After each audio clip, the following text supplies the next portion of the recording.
अंत में भगवान पूछते हैं, सॉरी अर्जुन पूछ रहे हैं, प्रयाण काले च कथम ज्ञेयो सी नियतात्म भी।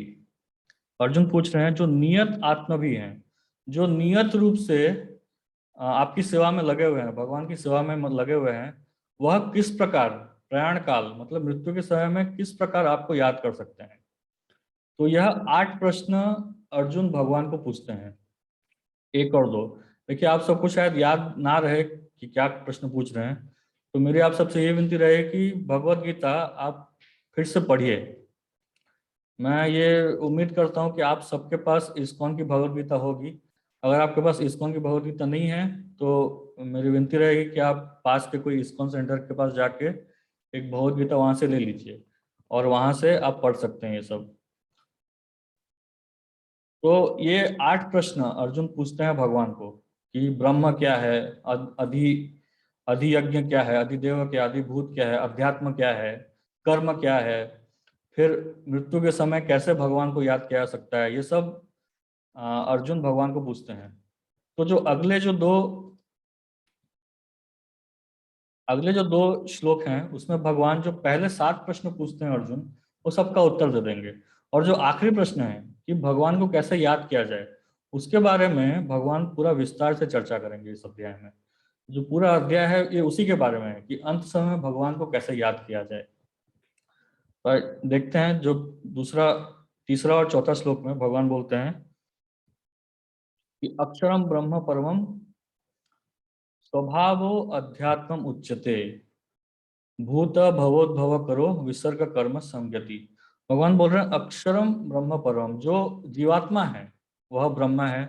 इस केस यहाँ पे ऐसे देखा जाए तो संस्कृत के जो शब्द होते हैं उनका बहुत सारा अलग अलग अर्थ हो सकता है, एक शब्द का बहुत सारा अर्थ हो सकता है।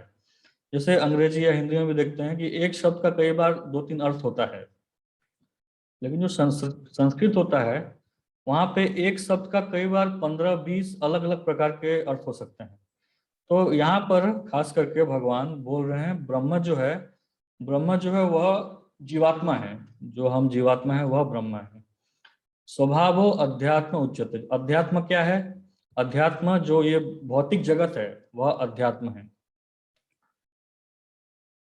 माफ कीजिए, जो जीवात्मा का जो स्वभाव है वह अध्यात्म है। जीवात्मा ब्रह्म है, जीवात्मा का स्वभाव अध्यात्म है। भूत भवत भवो करो मतलब जो भौतिक संसार है, जो एवर चेंजिंग है, वह अधिभूत है। और जो कर्म है वह जो अभी चल रहा है, वह जो जीवात्मा जो अभी कर्म कर रहा है, कार्य कर रहा है, उसको भगवान कर्म बोल रहे हैं।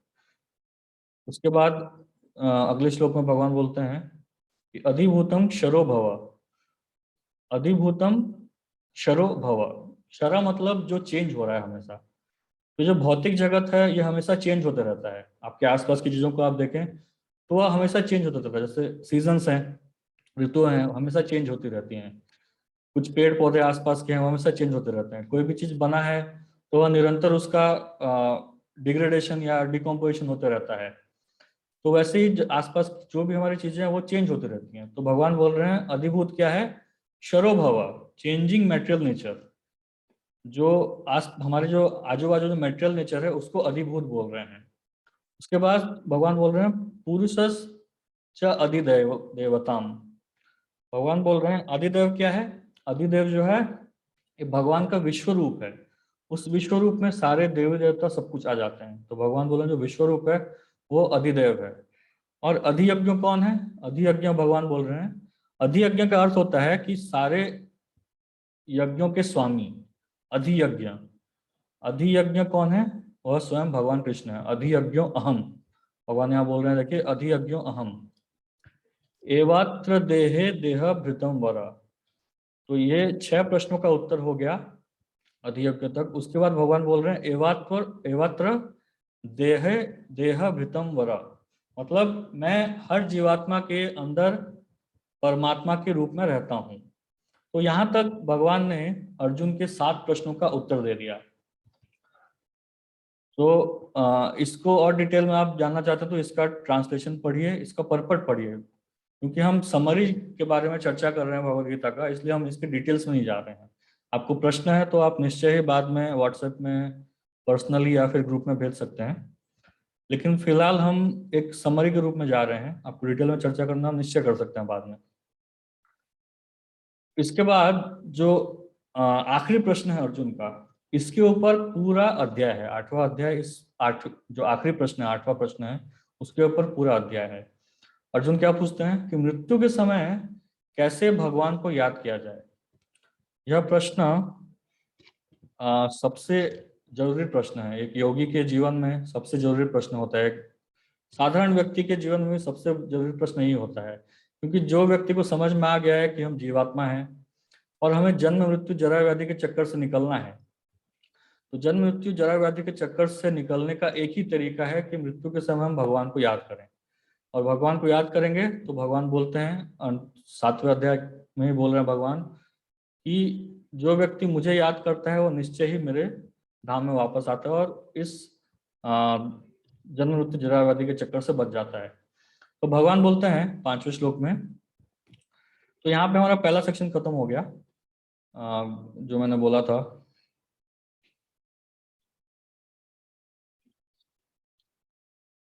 ये पहला सेक्शन था। तो अर्जुन 8 अलग अलग प्रश्न पूछते हैं और 7 का उत्तर जो है भगवान पहले, तीसरे और चौथे श्लोक में ही दे देते हैं। और जो 8वां प्रश्न है उसका उत्तर भगवान इन फॉलोइंग श्लोकों में देंगे। जो आप बाकी के जितने भी श्लोक हैं उसमें भगवान देंगे। तो हम देखते हैं गीता से ही भगवान बोलते हैं कि अंत काले च माम एव स्मरण मुक्त्वा कलेवरम या प्रयाति समद्भावम याति नास्ति अत्र संशय। भगवान बोल रहे हैं कि अंत काले च माम एव स्मरण, जो अंत काल में मुझे याद करता है, अंत काले च माम एव स्मरण, जो मुझे याद करता है, भगवान को याद करता है, और मुक्त्वा कलेवरम, कलेवरम मतलब देह, यह देह से मुक्त होने के बाद यह प्रयाति समद भावन, वह जो मेरा जो धाम है, यह प्रयाति उस धाम को प्राप्त करता है। और भगवान अंत में क्या बोलते हैं, याति नास्ति अत्र संशय, इसमें कोई संदेह नहीं है। संशय मतलब डाउट, संशय मतलब डाउट, संदेह। नास्ति अत्र संशय, इसमें कोई डाउट नहीं है। जो मुझे याद करता है, अंत समय में जो मुझे याद करता है, वह निश्चित रूप से मुझे प्राप्त करता है, भगवान बोल रहे हैं। तो भगवान बोल रहे हैं कि अंत काल में मुझे अगर याद करना है तो क्या करना पड़ेगा। आप स्वयं ही सोच सकते हैं। अगर हमको कोई चीज़ अंत काल में याद करना है तो उसके बारे में हम हमेशा सोचते रहेंगे, तभी जाकर तो अंत में हमें याद आएगा ना।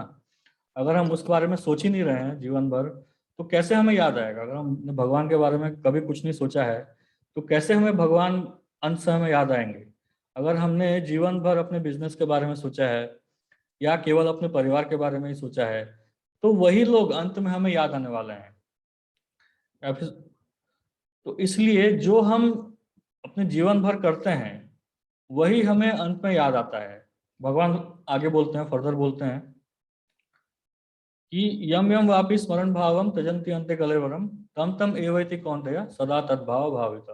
भगवान बोलते हैं कि जैसा जैसा जो अपने मृत्यु के समय में सोचता है, वैसा ही त्यजति अंते कलेवरम, जैसा जैसा वो अपने मृत्यु के समय में सोचता है, तम तम एवैति कौन्तेय, उसी प्रकार का शरीर उसको उसके अगले जन्म में मिलता है। तो कोई व्यक्ति अगर एक कोई व्यक्ति अगर किसी के बारे में सोच रहा है मृत्यु के समय में, तो निश्चय ही उसको वह स्वभाव अगले जन्म में मिलेगा। तो ये कैसे काम करता है, जैसे हम देख सकते हैं कि आप कभी स्टूडियो में गए होंगे फोटोग्राफ उठाने के लिए, तस्वीर उठाने के लिए आप कभी स्टूडियो में गए होंगे। तो स्टूडियो में जाने के बाद जो फोटोग्राफर है वो आपको पूरा तैयारी करने के लिए बोलता है, अच्छे से तैयारी करने बोलता है। और तैयारी करने के बाद अंत में जब फोटो लेने का समय आता है तो वह एक शब्द बोलता है। वो क्या बोलता है, वो बोलता है स्माइल। आप हंसिए, स्माइल करिए, मुस्कुराइए।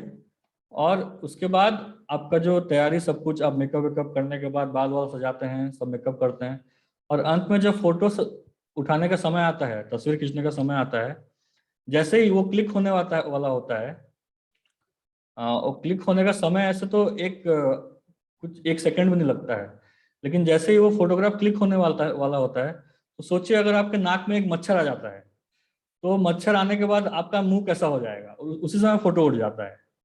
तो वैसे ही जैसे उस सेकंड में जैसा आपका तस्वीर खिंच गया है, तो वैसे ही मृत्यु के समय जो हम सोचते हैं, भले ही मृत्यु का समय बहुत ही छोटा होता है, लेकिन जैसे वो क्लिक बहुत छोटा होता है, वैसे मृत्यु का समय भले ही बहुत छोटा होता है, लेकिन जो भी हम सोचते हैं उस मृत्यु के समय में, तो वही तस्वीर हमारी बन जाती है।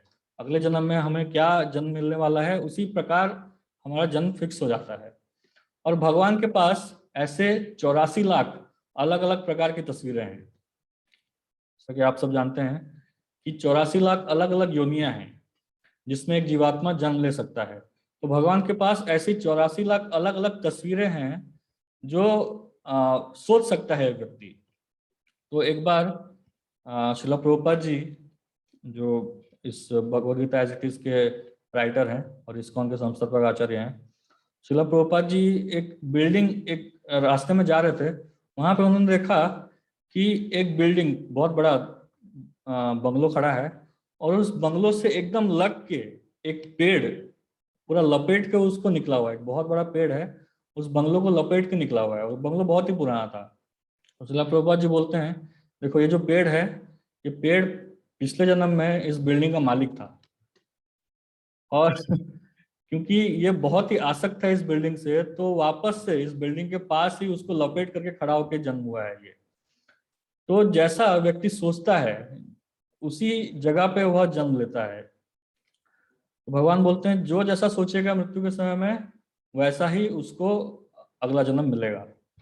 तो फिर उसके बाद अर्जुन पूछ सकता है, अर्जुन पूछ रहे हैं कि ठीक है, अगर मृत्यु के समय में अगर आपकी याद ना आई तो क्या होगा। तो भगवान बोलते हैं कि तस्मात् सर्वेषु कालेषु माम अनुस्मर युध्य च। भगवान बोल रहे हैं कि तस्मात् सर्वेषु कालेषु, मतलब हर समय तुम मेरा चिंतन करो। तस्मात् सर्वेषु, हर समय, कालेषु, माम अनुस्मर, भगवान बोल रहे हैं माम अनुस्मर, मेरा स्मरण करो। भगवान आप देखिए यहाँ पे एक शब्द आ रहा है अनुस्मर। अनुस्मर एक शब्द आ रहा है। अभी ये अनुस्मर के बारे में जानना बहुत ही जरूरी है। अनुस्मर का अर्थ क्या है इसके बारे में जानना बहुत आवश्यक है। अनुस्मर का यह अर्थ होता है, भगवान केवल स्मरण शब्द यूज कर सकते थे, लेकिन भगवान ने यूज किया है अनुस्मर। भगवान अनुस्मर क्यों यूज कर रहे हैं? अनुस्मर का अर्थ है जैसा पहले के लोगों ने स्मरण किया है उस प्रकार से, जैसा पहले के भक्तों ने स्मरण किया है उस प्रकार से। अनुकरण, जैसा पहले के भक्तों ने स्मरण किया है उस प्रकार, अपने मन से नहीं। आजकल हम देख सकते हैं कि जितने अलग अलग प्रकार के मत सोसाइटी में आ रहे हैं, कैसे हम अब यदि आप देखेंगे इंडिया में, आप पूछेंगे, भारत में खास करके आप कोई व्यक्ति को पूछेंगे भगवान के बारे में, तो उसके पास कुछ ना कुछ रहेगा बोलने के लिए। एक व्यक्ति को दूसरा कोई सब्जेक्ट के बारे में पूछे तो वो बोलेगा मुझे क्या पता, उसके एक्सपर्ट से पूछो। लेकिन अगर भगवान के बारे में कोई कुछ पूछ ले, तो हर किसी के पास कुछ ना कुछ है बोलने के लिए। कोई बोलेगा हम स्वयं भगवान हैं, कोई बोलेगा हमारे अंदर ही भगवान है, मंदिर में जाने की जरूरत क्या है, कोई बोलेगा हर जगह भगवान है, कोई बोलेगा भगवान है ही नहीं। तो सबका अलग अलग मत है। भगवान की मृत्यु हो गई है, भगवान और एग्जिस्ट नहीं करते हैं, भगवान ऐसा क्यों कर रहा है, भगवान वैसा क्यों कर रहा है। तो हर किसी के पास कुछ ना कुछ है बोलने के लिए। वो भगवान के मामले में वो एक्सपर्ट को नहीं पूछेंगे, लेकिन बाकी सबके मामले में वो एक्सपर्ट के पास जाना चाहते हैं। तो जिस प्रकार आप सोचिए, आप इंजीनियरिंग या डॉक्टरी करना चाहते हैं, तो इंजीनियरिंग करने के लिए या डॉक्टरी करने के लिए आपको एक ऑथेंटिक, आपको एक प्रामाणिक इंस्टीट्यूशन में जाना पड़ेगा। आप ऐसे ऐसे कोई अरे गरे कहीं से भी जहाँ प्रामाणिक नहीं है वहां से कुछ एक डिग्री लेके आ जाएं, तो आपको उस डिग्री के बल पर नौकरी नहीं मिलने वाली है। तो अगर आपको इंजीनियरिंग करना है, तो हमें एक प्रामाणिक संस्था के पास जा करके, इंस्टीट्यूट के पास जा करके वहां से इंजीनियरिंग करना पड़ेगा या डॉक्टरी करना पड़ेगा। कोई भी चीज में हम डिग्री लेना चाहते हैं तो वहां से के प्रामाणिक जो संस्था है वहां से जाकर के हमें शिक्षा लेनी पड़ती है। लेकिन उसी प्रकार जो ये आध्यात्म है, खास करके जो भक्ति योग है, यहाँ पर भी एक इंस्टीट्यूशन है जिसको संप्रदाय बोला जाता है। संप्रदाय शब्द आपने सुना होगा। तो संप्रदाय जो है वो एक इंस्टीट्यूशन है भक्ति योग या कोई भी योग सिखाने का एक इंस्टीट्यूशन होता है। तो अगर कोई व्यक्ति सीखना चाहता है कि कैसे भक्ति योग किया जाए, कैसे भगवान को याद किया जाए, तो उसको उस इंस्टीट्यूट में जाना पड़ेगा, उस संप्रदाय में जाना पड़ेगा सीखने के लिए। तो विशेष करके चार भक्ति योग के चार संप्रदाय हैं, ब्रह्म संप्रदाय, रुद्र संप्रदाय, कुमार संप्रदाय और श्री संप्रदाय। ये चार संप्रदाय हैं। तो इन चार संप्रदायों में सीखने के लिए व्यक्ति को जाना पड़ेगा, तभी जाके कैसे भक्ति किया जाए, कैसे भगवान को याद किया जाए, इन संप्रदायों से प्रामाणिक रूप से वो सीख सकता है। नहीं तो अपने आप अपने मन से कुछ भी सीख ले, वह प्रामाणिक नहीं कहलाएगा, उसको भगवान अंत में अप्रूव नहीं करेंगे। जो भगवान अंत में बैठे हुए हैं ना, वो अप्रूव नहीं करने वाले हैं, क्योंकि आपने एक प्रामाणिक संस्था जो भगवान से शुरू हुआ है, भगवान से शुरू हुए संस्था से या संप्रदाय से आपने सीखा नहीं है, इसलिए उसको अंत में उसकी वैधता कुछ नहीं रह जाती है। इसलिए हमें एक वैध संप्रदाय से ही शिक्षा लेना चाहिए। अनुस्मर, इसलिए भगवान ये सब अनुस्मर का यूज कर रहे हैं, अनुस्मर का प्रयोग कर रहे हैं, कि जैसा पहले से जो भक्त हैं वो स्मरण कर रहे हैं, उसी प्रकार आप मुझे स्मरण करिए और युद्ध च, अपना कार्य करते रहिए। अर्जुन क्योंकि एक योद्धा थे, इसलिए भगवान ने युद्ध च बोला, और बाकी सब जो भी अपना कार्य कर रहे हो, अपना कार्य करके भगवान को स्मरण कर सकते हैं। फिर भगवान बोल रहे हैं, मयि अर्पित मनोबुद्धिर माम एव शिष्यसि असंशया। तो जो मुझे तस्मात् सर्वेषु कालेषु माम अनुस्मरो युद्ध च, मतलब जो हमेशा मुझे याद करता है और अपना मन और बुद्धि मुझ में लगाता है, वह निश्चय ही मेरे पास आता है। माम एव शिष्यसि असंशय, असंशय मतलब नो डाउट, कोई संशय नहीं है, तो वह निश्चय ही मेरे पास वापस आता है। तो इसके बाद भगवान बोलते हैं कि ऐसा करने के लिए हमें अभ्यास योग करना पड़ेगा। अभ्यास योग युक्तेन चेतसा नान्य गामिना परमम पुरुषम दिव्यम याति पार्थ अनुचिंतयन। भगवान बोल रहे हैं, जो मुझे स्मरण करता है, नित्य मुझे याद करता है, वह निश्चय ही मेरे पास वापस आएगा। और इसके बाद भगवान यहाँ तक भगवान ने बताया कि अंत काल में कैसे मेरा स्मरण करना चाहिए और क्यों मेरा स्मरण करना चाहिए। अभी भगवान बताएंगे कि जो एक योगी होता है, एक अपने चक्र योगी, षट चक्र योग सुना होगा, तो जैसा इस प्रकार का जो योगी होता है, वह किस प्रकार मेरा चिंता करता है, एक योगी को किस प्रकार मेरा स्मरण करना चाहिए। तो भगवान बोलते हैं इन प्रकार से मेरा स्मरण करो। भगवान बोलते हैं कविम, कवि मतलब जो सब कुछ जानता है, आप मुझे स्मरण कर दो किस प्रकार से, कवि के रूप में। कवि मतलब जो सब कुछ जानता है। पुराणम, पुराणम मतलब सबसे पुराना, भगवान जो है सबसे पुराने हैं, सबसे प्रथम पुरुष है भगवान। अनुशासितरम मतलब हर चीज का नियंता, अनुशासित, अनुशासित आरम, हर चीज को अनुशासन करने वाला। अणोर अणियामसम मतलब सबसे छोटे से भी छोटा। भगवान को बोला, भगवान बोलते हैं कि मैं हर अणु में स्थित हूँ, जितने भी एटम हैं या अणु हैं उनमें मैं स्थित हूँ। तो अणु और अणियान, एटम से भी छोटा, अणु से भी छोटा, तो सबसे छोटे के रूप में भगवान को याद करो और सबसे बड़े के रूप में याद करो। सर्वस्य धाताराम, हर चीज को मेंटेन करने वाला, हर चीज को पकड़ के रखने वाला, सर्वस्य धाताराम, ऐसे भगवान को स्मरण करना चाहिए। अचिंत्य रूपम, अचिंत्य मतलब अचिंत्य, जिसका चिंतन करना बहुत ही मुश्किल है, जिसका चिंतन नहीं किया सकता। अचिंत्य रूपम, भगवान को अचिंत्य रूप के रूप में स्मरण करो। आदित्य वर्णम मतलब भगवान की जो आभा है वह आदित्य वर्णम, सूर्य के प्रकार भगवान चमक रहे हैं। और तमस परस्तात, अंधकार से परे, भगवान अंधकार से परे हैं। तो जो योगी है वह इस प्रकार से भगवान को याद करता है, जो षट चक्र योगी है वो इस प्रकार से भगवान को याद करता है। उसके बाद भगवान बोल रहे हैं कि प्रयाण काले मनसा चलेना भक्त्या युक्तो योग बलेन चैव भ्रूर मध्य प्राणम अवश्य सम्यक सतम परम पुरुषम उपैति दिव्यम। यहाँ पे भगवान बोल रहे हैं कि जो षट चक्र योगी हो अंत के समय में प्रयाण काले अपने मन को अपने हृदय में केंद्रित करता है, क्योंकि हृदय में भगवान बसे हुए हैं, इसलिए अपने मन को अपने हृदय में केंद्रित करता है। और उसके बाद अपने भ्रुवों के बीच में, मतलब अपने माथे में जो अपना लाइफ एयर है, जो प्राण वायु है, उसको लेके आता है और भगवान का चिंता करके फिर वो ब्रह्म में प्रवेश कर जाता है।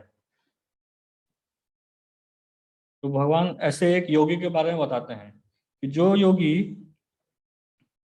अपने जीवन के, देखिए योगी के बारे में बताया जा रहा है, अंत में भगवान बताएंगे कि जो भक्त होता है उसको इन सब के बारे में इतनी चिंता नहीं रहती है, इतना मुश्किल कार्य करने के बारे में कोई आवश्यकता नहीं पड़ती है। तो ये सब बस, ये सब आप जान लीजिए, इस सबको करना बहुत ही मुश्किल है आज के समय में, क्योंकि उतना समय नहीं है और उतना फोकस भी नहीं है हमारे पास। हम अगर फोकस करते हैं, मेडिटेशन में बैठते हैं, आप सब जानते होंगे, हम अगर मेडिटेशन में बैठ जाएं तो कुछ समय, कुछ सेकंड के बाद ही हमें नींद आ जाती है। तो इस तरह का मेडिटेशन कर पाना बहुत ही मुश्किल है। तो इसलिए भगवान बोलते हैं कि भगवान की भक्ति करना ही आज के समय में पॉसिबल है, बाकी सब करना बहुत ही मुश्किल है। तो यहाँ पे भगवान एक षट चक्र योगी के बारे में बता रहे हैं, कैसे अपने प्राण वायु को वो केंद्रित करके फिर अंत में वह ब्रह्म को प्राप्त करता है। अ, ऐसे भगवान या 3-4 श्लोक में बताएंगे। उसके बाद भगवान 13वें श्लोक में हम आते हैं। 13वें श्लोक में भगवान बता रहे हैं कि ओम इति एक अक्षर ब्रह्म। देखिए यहाँ पे आ रहा है ओम इति एक अक्षर ब्रह्म, यहाँ पे एक अक्षर ब्रह्म का नाम आ रहा है, यहीं से इस अध्याय का नाम है अक्षर ब्रह्म। आप देख रहे हैं ओम इति एक अक्षर ब्रह्म। तो जैसे सबसे पहले दिखाया था मैंने कि इस अध्याय का नाम है अक्षर ब्रह्म। तो यहाँ पे अक्षर ब्रह्म नाम यहीं से आ रहा है। ऐसे अगर देखा जाए तो महाभारत में भीष्म पर्व में भगवत गीता के बारे में दिया गया है। भगवत गीता के भीष्म पर्व के 25वें से 43वें अध्याय में भगवत गीता आता है, लेकिन उन अध्यायों का कोई नाम नहीं है। व्यास देव जी भले ही महाभारत लिख रहे हैं, लेकिन उन अध्यायों का कोई ऐसा नाम नहीं लिखते हैं। तो ये जो अध्याय के नाम हैं, जो पुराने आचार्य होके गए हैं, उन्होंने एक कन्वीनियंस देख करके उस अध्याय में क्या इंपॉर्टेंट चीज है उसको देख करके उसके ऊपर अध्याय का नाम लिखा हुआ है। तो यहाँ पे इति एक अक्षर ब्रह्म, यहाँ पे अक्षर ब्रह्म का नाम आता है, तो इसलिए जो आचार्य हैं उन्होंने अक्षर ब्रह्म नाम दे दिया है। उसी प्रकार अलग अलग अध्यायों का नाम भी वैसे ही पड़ा है। तो यहाँ पे ओम के बारे में भगवान बताते हैं, ओम इति एक अक्षर ब्रह्म। भगवान बोल रहे हैं ये जो ओम है, भगवान बोल रहे हैं जो व्यक्ति हरे कृष्ण महामंत्र का जप नहीं कर सकता है या मेरी भक्ति नहीं कर सकता है, वह ओम शब्द का उच्चारण करे, क्योंकि ये जो ओम शब्द है यह मेरा शब्द रूप है। जो ओम शब्द है यह और कोई नहीं, यह मेरा शब्द रूप है। अगर ओम शब्द को उच्चारण करके कोई मेरा स्मरण करता है, व्याहरण माम अनुस्मरण, ओम शब्द का उच्चारण करके अगर कोई मेरा स्मरण करता है तो वह निश्चय ही मेरे पास वापस आता है। यह प्रयाति तजन देहम सयाति परमाम गति। तो एक योगी के बारे में बताया गया है, जब वो योग कर रहा है, ध्यान योग कर रहा है, अष्टांग योग कर रहा है, तो उस समय ओम शब्द का वह उच्चारण करता है। और ओम शब्द का उच्चारण करके अगर वो भगवान के बारे में सोच रहा है, भगवान के परमात्मा रूप के बारे में सोच रहा है या भगवान के कोई अन्य रूप के बारे में सोच रहा है, तो वह निश्चय ही उस धाम में जाता है जहाँ पे वो भगवान स्थित है, उस धाम में वापस चला जाएगा। तो यहाँ तक एक जो दूसरा सेक्शन था उसके बारे में हमने चर्चा किया। 5 से 13 कैसे एक योगी याद करता है, कैसे भगवान को याद किया जाए मृत्यु के समय में, और कैसे एक अष्टांग योगी भगवान को याद करता है, वैसे उस बारे में भगवान बता रहे हैं। उसके बाद जो अगला सेक्शन है 14 से 16, उसमें एक शुद्ध भक्त की क्या परिस्थिति है, एक व्यक्ति जो निरंतर भगवान की सेवा में लगा हुआ है उसकी क्या परिस्थिति है। ये तो इससे पहले हमने चर्चा किया, जो योग कर रहा है, जो जंगल में जा करके एक व्यक्ति जो बैठा हुआ है, बैठ करके भगवान के बारे में स्मरण कर रहा है, बहुत ही घोर तपस्या कर रहा है, उसके बारे में चर्चा कर रहे हैं भगवान। लेकिन जो 14 से 16 में भगवान बताएंगे कि जो भक्त होता है, जो भगवान की सेवा में लगा हुआ है, उसका उसकी परिस्थिति क्या है। भगवान बोल रहे हैं कि जो मुझे याद कर रहा है, बिना कोई बाधा के मुझे याद कर रहा है, तो उसको मुझे प्राप्त करना बहुत ही आसान हो जाता है। उसके लिए ये सब मुश्किल कार्य करना कोई आवश्यक नहीं है। वह निश्चय, वो उसको बहुत ही आसानी से मैं प्राप्त हो जाता हूँ। क्यों? क्योंकि वो हमेशा मेरे सेवा में लगा हुआ है।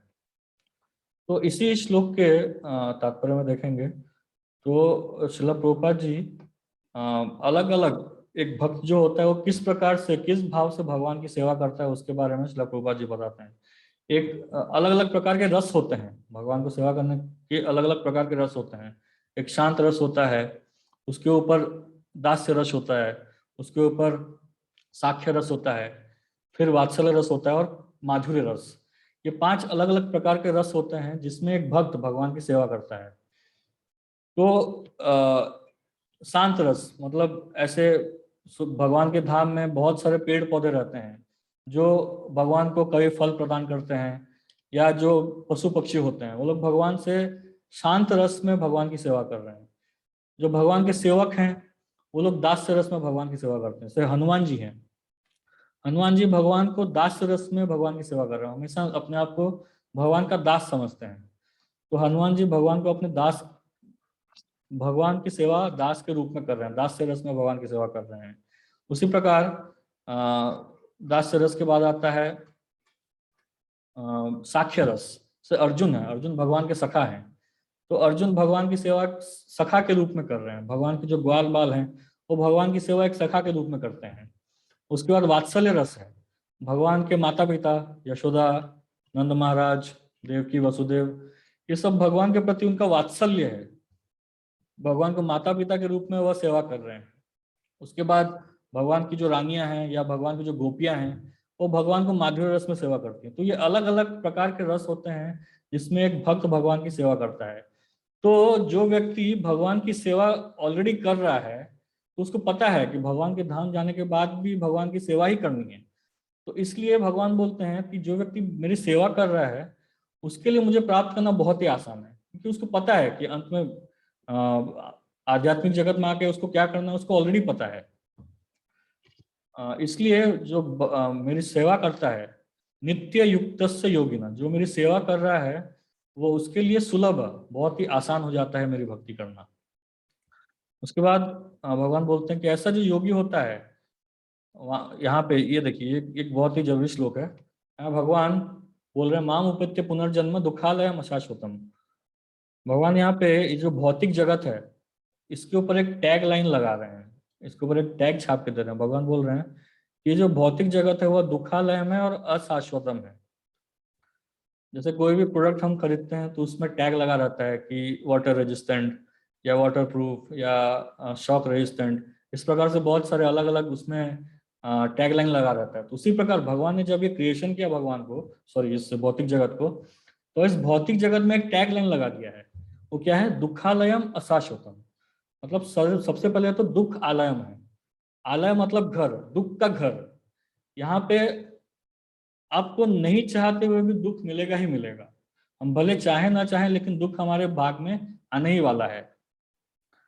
अचानक से हम बीमार पड़ जाते हैं या कोई संपदा आ जाती है तो दुख की कोई कमी नहीं है इस संसार में, दुखालय में भगवान ने टैग लगा दिया है।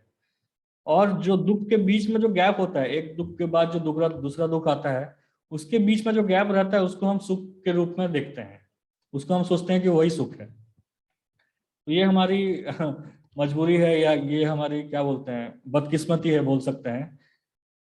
तो ये जो संसार ये दुखालयम है और अशाश्वतम है। भले ये दुखालयम है लेकिन ये अशाश्वत मतलब टेम्पररी, ये ज्यादा समय के लिए रहने वाला नहीं है। दुख आते रहेगा जाते रहेगा, या सुख भी आते रहेगा या जाते रहेगा। तो ये शाश्वत काल के लिए नहीं है। तो भगवान ने टैग लगा दिया है कोई भी चीज परमानेंटली रहने वाला नहीं है, और ये दुखों का एक घर है, दुखालयम अशाश्वतम। तो एक जो भक्त है वह समझ जाता है कि ये जो संसार एक दुखालयम अशाश्वतम है। तो वो जब माम उपेत्य पुनर्जन्म, मतलब वो जब भगवान के धाम में वापस, भगवान के धाम में एक बार चला जाता है तो वह कभी भी इस संसार में वापस नहीं जाता है, क्योंकि उसको पता है कि जो संसार है ये बहुत ही दुखों से भरा हुआ है और अशाश्वत है। तो वह ऐसे जो भगवान का जो धाम है वह सुखालयम है और शाश्वत है, और सुखों आनंद से भरा हुआ है, और वो शाश्वत मतलब परमानेंट है।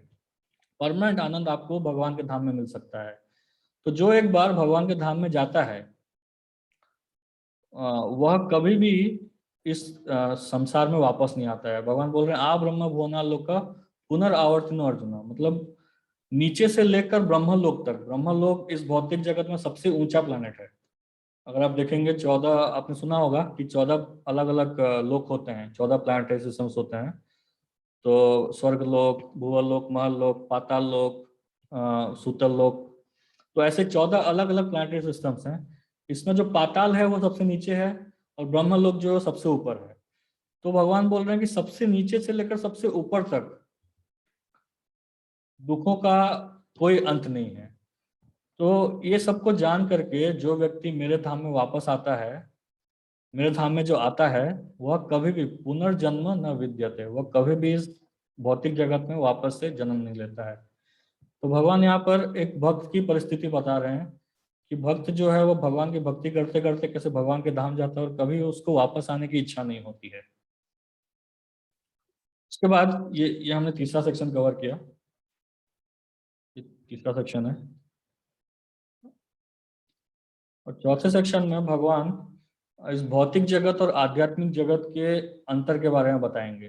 तो यहाँ पे भगवान ब्रह्मा जी के एक दिन के बारे में बताते हैं, फिर भौतिक जगत आध्यात्मिक जगत के बारे में बताएंगे, और फिर अंत में बताएंगे कि भगवान का जो धाम है वह भक्ति के माध्यम से प्राप्त किया जा सकता है। तो यहाँ पे देखिए, बड़े ध्यान से सुनिए, ब्रह्मा जी का एक दिन कितना होता है भगवान बताएंगे अभी। भगवान बोलते हैं कि मनुष्य कैलकुलेशन के हिसाब से 1,000 एजेस टेकन टुगेदर, मतलब 1000 चतुर्युग लेने से ब्रह्मा का एक दिन होता है। अब ये चतुर्युग क्या होता है? 1000 एजेस मतलब एक कल्प, 1000 दिव्य युग बोला जाता है इनको। और ये दिव्य युग का अर्थ होता है कि एक साइकिल, जो सत्य युग, त्रेता युग, द्वापर युग और कलयुग, ये 4 एजेस, ये 4 युगों को एक दिव्य युग बोला जाता है।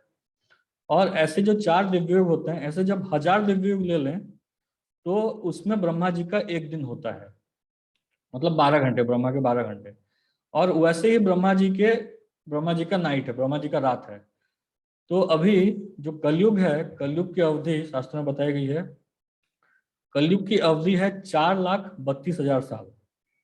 और अभी तक कलयुग का कलयुग अभी तक केवल 5,000 साल ही पुराना हुआ है, उसी में इतना पाप हो रहा है। तो सोचिए कलयुग और कितना बढ़ने वाला है आगे चल के। तो कलयुग की अवधि है 4,32,000 साल। उसके बाद द्वापर युग, इसका डबल, 8,64,000 साल। उसके बाद त्रेता युग, मतलब कलयुग का 3 गुना, 13,28,000, सॉरी 12,96,000। और जो चौथा हो गया सतयुग, वो कलयुग का 4 गुना है, तो 17,28,000। ये चारों को मिला करके 43 लाख, 43,20,000 ईयर्स होता है। 43,20,000 साल। हम देखिए 100 साल में जीवित नहीं रहते हैं, आप सालों में गिनती करिए, 43,20,000 साल, ये एक दिव्य युग है।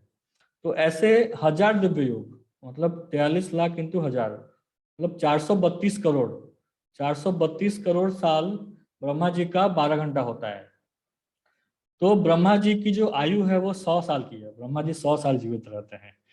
और 12 घंटा अगर 432 करोड़ साल हो रहा है, तो अगर आप गिनती करेंगे तो ब्रह्मा जी का जो 100 साल होता है वह 311 लाख करोड़ साल होंगे। आप कैलकुलेट कर लीजिएगा। भगवान का, ब्रह्मा जी का जो आयु है वह 311 लाख करोड़, मतलब 311 × 10⁻12, इतना ब्रह्मा जी का आयु है। और इसको भी, ये भी भौतिक जगत में आता है, ये मत सोचिए कि ब्रह्मा जी जो है वो आध्यात्मिक जगत में है, ये भी भौतिक जगत में ही है। ये भी अंत होने वाला है कभी ना कभी। तो भगवान बोल रहे हैं कि ह्यूमन कैलकुलेशन में ब्रह्मा जी का इतना टाइम है, डे और नाइट का। तो मैं उम्मीद करता हूँ आप लोगों को समझ में आया हो कितना लंबा है ब्रह्मा जी का आयु। तो उसमें हम एक कुछ 100 साल के लिए 100 साल भी नहीं जीते हैं, 60 साल के लिए जीते हैं। उसमें हमें लगता है कि हम बहुत बड़ा बड़ा कार्य कर रहे हैं, और इतना हमें घमंड होता है अपने कार्य के ऊपर। एक छोटे से एक तिनके के बराबर भी नहीं है हमारा जीवन। तो भगवान बोल रहे हैं कि अव्यक्ता व्यक्तय सर्वा प्रभवंती अहर अगमे रात्रि अगमे प्रलियंते तत्रे अव्यक्त सम्यक। भगवान यहाँ पे इस इजी इजी टर्म्स में भगवान बता रहे हैं कि ब्रह्मा का जो दिन होता है, दिन के समय जो भी जितने भी जीवात्मा होते हैं, या जितने भी जो भी भौतिक जगत का जो भी चीज है वो सब अव्यक्त रूप में रहता है, और ब्रह्मा जी के जैसे ही दिन होता है तो सब कुछ व्यक्तित्व रूप में आ जाता है। जैसे आप ये भौतिक जगत देख रहे हैं, ये सब एक रूप में आ जाता है, मैनिफेस्ट हो जाता है, मतलब एक फॉर्म में आ जाता है। लेकिन जैसे ही ब्रह्मा जी की रात्रि होती है तो वह सब कुछ वापस से अनमैनिफेस्ट हो जाता है। मतलब एक जैसे कि एक कुछ अनफोल्ड हुआ हो और वापस से फोल्ड हो गया हो। एक फूल जैसे दिन होता है, कमल का फूल होता है तो दिन होते ही वो खुल जाता है, बड़ा सुंदर हो दिखता है। लेकिन जैसे ही रात्रि होती है तो वह अंदर घुस जाता है। उसी प्रकार से ब्रह्मा जी के दिन में जो पूरा ये भौतिक जगत है वह खुल जाता है, खुल के एक रूप में आ जाता है, और फिर ब्रह्मा जी का क्रिएशन होता है। और जैसे ही रात्रि होती है तो वह सब महत्त्वों में घुस जाता है वापस से। तो यह निरंतर चल रहा है, ब्रह्मा जी के दिन और रात में ये जो कार्य है वह निरंतर चल रहा है। और ये बहुत ही लंबा काल है, 432 करोड़ साल का समय है, उतने लंबे समय तक चल रहा है। तो वह निकल रहा है और बंद हो रहा है। उसके बाद भगवान बोल रहे हैं कि ये निरंतर हो रहा है, और जो जीवात्मा है उसमें उनका कोई कंट्रोल नहीं रहता है, वो उसके चक्कर में चलते रहते हैं, जीवात्मा उस चक्कर में चलते रहते हैं। तो ये भौतिक जगत के बारे में भगवान बता रहे हैं। लेकिन उसके बाद भगवान बताते हैं कि ये सब कुछ छोड़ करके ब्रह्मा जी का जो प्लैनेट है उसके ऊपर एक परस तत्मा तो भाव अन्य अन्य भाव का एक है जो अव्यक्त है। भगवान बोल रहे हैं कि एक और अव्यक्त भाव है, नेचर है, प्रकृति है, जो कि निरंतर काल के लिए है, इटर्नल है, वो शाश्वत है। और जो भी इस भौतिक जगत में जो भी खुल रहा है, बंद हो रहा है, जो भी आ रहा है जा रहा है, उसके ऊपर है। वो जो भाग है वह कभी भी वो नष्ट नहीं होता है। भले ही ये भौतिक जगत पूरा नष्ट हो जाए, लेकिन वो भाग कभी भी नष्ट नहीं होता है। तो ये संसार जब नष्ट हो जाता है तो वो जो भाग है वो वैसे का वैसे रहता है। भगवान ये कौन से बारे में बता रहे हैं? भगवान आध्यात्मिक जगत के बारे में बता रहे हैं। भगवान बता रहे हैं कि जो आध्यात्मिक जगत है, जो मेरा स्वयं का जो धाम है, वह कभी भी नष्ट नहीं होता है। तो बहुत ही टेक्निकल चीजें भगवान बता रहे हैं। उसके बाद भगवान अपने उसी धाम के बारे में डिटेल में बताते हैं कि वो वही धाम है जहाँ से एक बार कोई चला जाता है वहां पे तो वापस कभी वापस नहीं आता है। भगवान यहाँ ऐसा बता रहे हैं। फिर अंत में इस सेक्शन में भगवान बताते हैं कि भगवान को जानने के लिए केवल भक्ति ही सर्वश्रेष्ठ है। भक्ति छोड़ करके और किसी रूप से भगवान को जान पाना बहुत ही मुश्किल है। भगवान फिर बोलते हैं कि भले ही वो भगवान अपने धाम में रहते हैं, लेकिन वो फिर भी हर जगह उपस्थित हैं और सब कुछ उनके अंदर है। तो भगवान अपनी महत्ता के बारे में यहाँ पे बताते हैं। तो ये चौथा सेक्शन यहाँ पे खत्म होता है। और अंतिम सेक्शन में, ये चौथा सेक्शन यहाँ खत्म होता है, और अंतिम सेक्शन में भगवान एस्टेब्लिश करते हैं कि कैसे जो भक्ति योगी है, जो भगवान की भक्ति कर रहा है, भगवान की निरंतर रूप से भक्ति में लगा हुआ है, भक्ति में सेवा में लगा हुआ है, वह कैसे सर्वश्रेष्ठ है।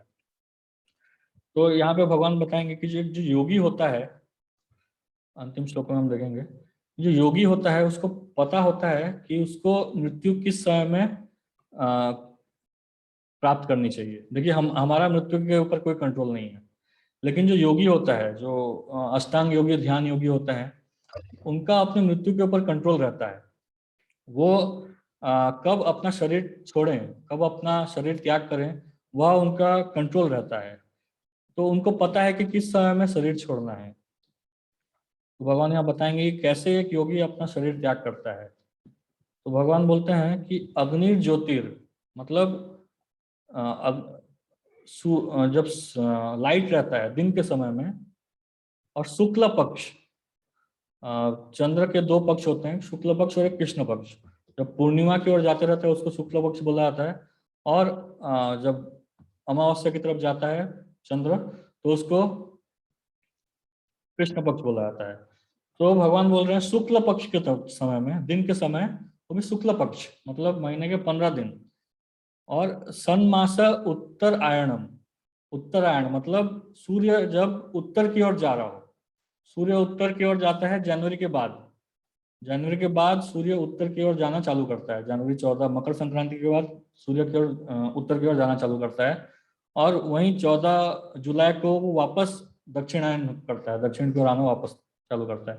तो इन 6 महीने में, हर 6 महीने में 15 दिन, और वो 15 दिन का भी दिन का समय, उस समय में एक योगी को अपना देह त्याग करना चाहिए। और उसी उल्टा भगवान उल्टा बताते हैं, रात्रि के समय या दक्षिणायन या कृष्ण पक्ष, इन इन इस समय में योगी को अपना शरीर त्याग नहीं करना चाहिए। अगर ऐसे समय में योगी अपना शरीर त्याग करता है तो वह भगवान के धाम नहीं जाएगा। लेकिन अगर दिन के समय, शुक्ल पक्ष में और उत्तरायण के समय अगर अपना शरीर त्याग करता है तो वह निश्चय भगवान के पास जाएगा।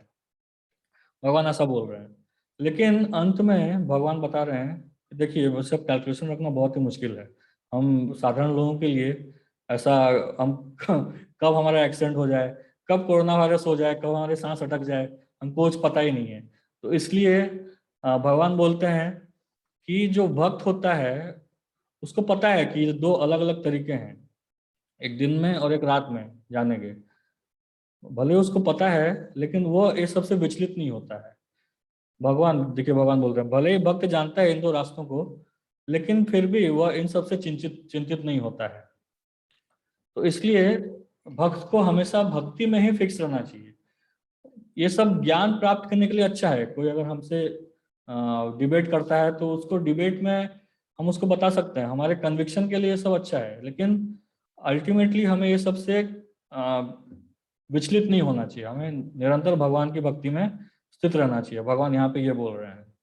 अंत में जो 7वां और 8वां अध्याय है, इसका समरी भगवान बताते हैं। जो 28वां श्लोक है, इसमें 7वां और 8वां अध्याय जो ज्ञान विज्ञान योग और अक्षर ब्रह्म योग, इन दोनों का समरी भगवान बता रहे हैं कि एक भक्त को अगर भगवान की भक्ति करता है तो उसको वह सब लाभ मिलते हैं जो अगर एक व्यक्ति वेद पढ़ता है, वेद पढ़ के उसको जो लाभ मिलेंगे, या यज्ञ करके उसको जो लाभ मिलेंगे, या तपस्या करके उसको जो लाभ मिलेंगे, या दान करके उसको जो लाभ मिलेंगे, या पुण्य पुण्य कर्म करके उसको जो लाभ मिलेंगे, एक भक्त को जो भगवान की भक्ति करता है उसको ऑटोमेटिकली ये सब प्राप्त हो जाते हैं।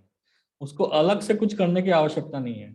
उसको अलग से वेद वेद पठन करने की आवश्यकता नहीं है। उसको वेदी द्विवेदी त्रिवेदी चतुर्वेदी ये सब बनने की आवश्यकता नहीं है।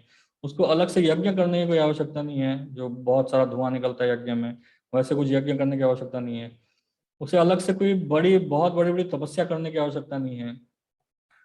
दान पुण्य कर्म ये सब करने का लाभ उसको ऑटोमेटिकली मिल जाता है।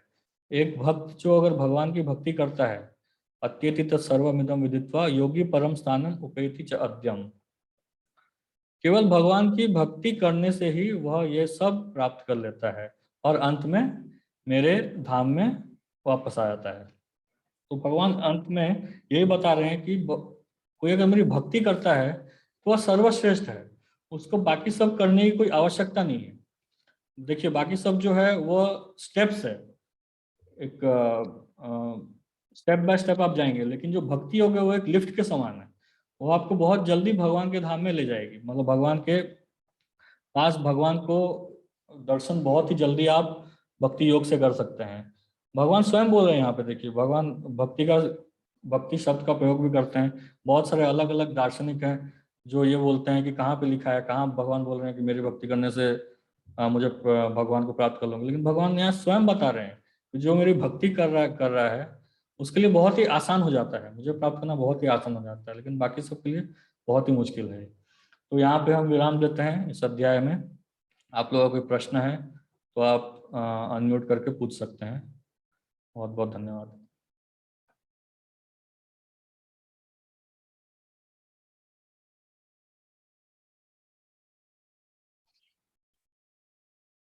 हरे कृष्णा जी। आप लोग अपना वीडियो भी ऑन कर सकते हैं और क्वेश्चन भी पूछ सकते हैं। कुछ प्रश्न आपको है तो पूछ सकते हैं।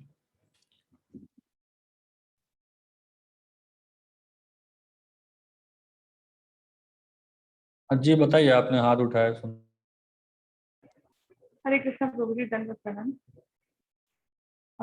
प्रभु जी, आपने ये ब्रह्मा जी का एक दिन बताया था, मतलब पूरा जो कलयुग, द्वापर युग, त्रेता युग और सतयुग, द्वापर युग, त्रेता युग और कलयुग का 1000 टाइम्स मल्टीप्लाई करके ब्रह्मा जी का 12 घंटे होता है। Am I right?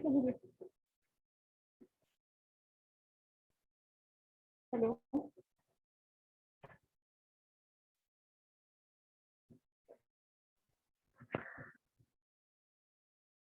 नाही नाही तुमचा हात बरं मी केलाय आता का थांब जरा दिसते घाई तिने अनम्यूट नाही मुझे आपकी आवाज ही नहीं आ रही है।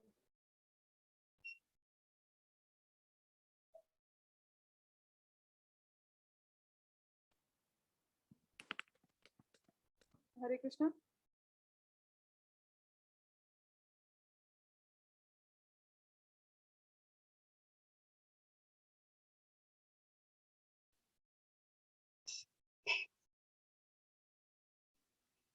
प्रभु जी आप म्यूट हैं। हरे कृष्णा। हाँ तो सॉरी सॉरी मैंने देखा नहीं।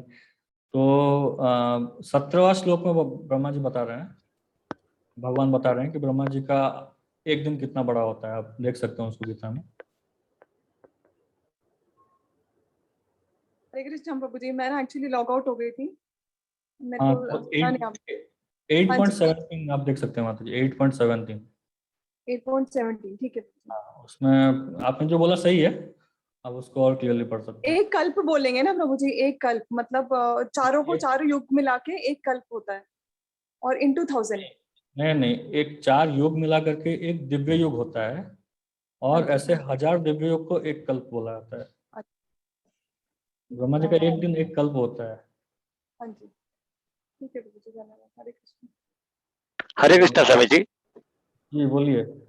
हाँ, अच्छा आपने बताया था कि भगवान के ऊपर सोचना है रेगुलरली, तो उसका मीनिंग एक्चुअली क्या है? जैसे हम रेगुलरली जैसे भगवान का पूजा करते हैं, मंदिर जाते हैं, ये तो करते रहते हैं, क्या इसको हम मानेंगे कि भगवान के ऊपर सोचना है?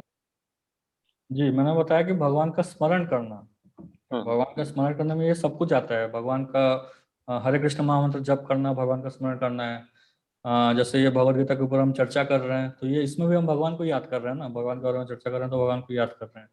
उसके बाद मंदिर जाना एकदम सही है, और मंदिर में जाकर के सेवा करना। और आप कोई भी कार्य कर रहे हैं तो भगवान को याद करके करिए कि भगवान की कृपा से मुझे ये कार्य मिला है, या जो भी मुझे फल मिल रहा है भगवान की कृपा से मिल रहा है। ये सब भगवान को याद करके उस कार्य को करिए, तो ऐसे भगवान का स्मरण हो सकता है। ओके, धन्यवाद। हरे हरे कृष्ण। और कोई प्रश्न? नको आता, फटको वेळ घालवा कोणी करा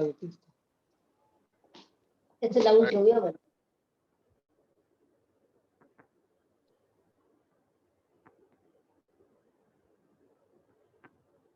झाला. हरे कृष्णा प्रभु जी अपने।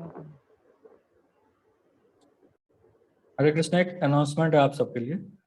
एक आपके चैट बॉक्स में देखिए एक नंबर भेजा जा रहा है, उसमें आप सभी अपना नाम और अपने नंबर से अपना नाम भेज दीजिए, जितने लोग भी अटेंड कर रहे हैं, ताकि हमें पता चले कि कौन कौन अटेंड कर रहा है। नहीं तो थोड़ा क्विज विज लेते हैं, उसमें भी थोड़ा ये करना मुश्किल हो जाता है, ट्रैक रखना मुश्किल हो जाता है। तो आप लोग जितने भी लोग हैं अपना नाम, जो इसमें नंबर दिया गया है, इसमें अपना नाम भेज दीजिए, जो लोग भी अटेंड कर रहे हैं, क्योंकि कुछ नए लोग हैं इनको हम नहीं जानते हैं, शायद वो लोग भी अटेंड कर रहे हैं। आप लोग इसमें भेज सकते हैं अपना अपना नाम। हम लोग एक डेटाबेस रख लेंगे इसका, और जब भी कोई प्रोग्राम होगा, मंदिर में कोई प्रोग्राम होगा या फिर कोई यात्रा हमारी निकलेगी, तो आपको फिर बताया जाएगा उसके बारे में। इसमें मत भेजिए, आप जो नंबर दिया गया है ना 9130742275, उसमें व्हाट्सएप कर दीजिए। ये जूम में मत भेजिए, इसमें व्हाट्सएप कर दीजिए अपना नाम। ठीक है, तो हम यहाँ पे विराम देते हैं। बहुत बहुत धन्यवाद।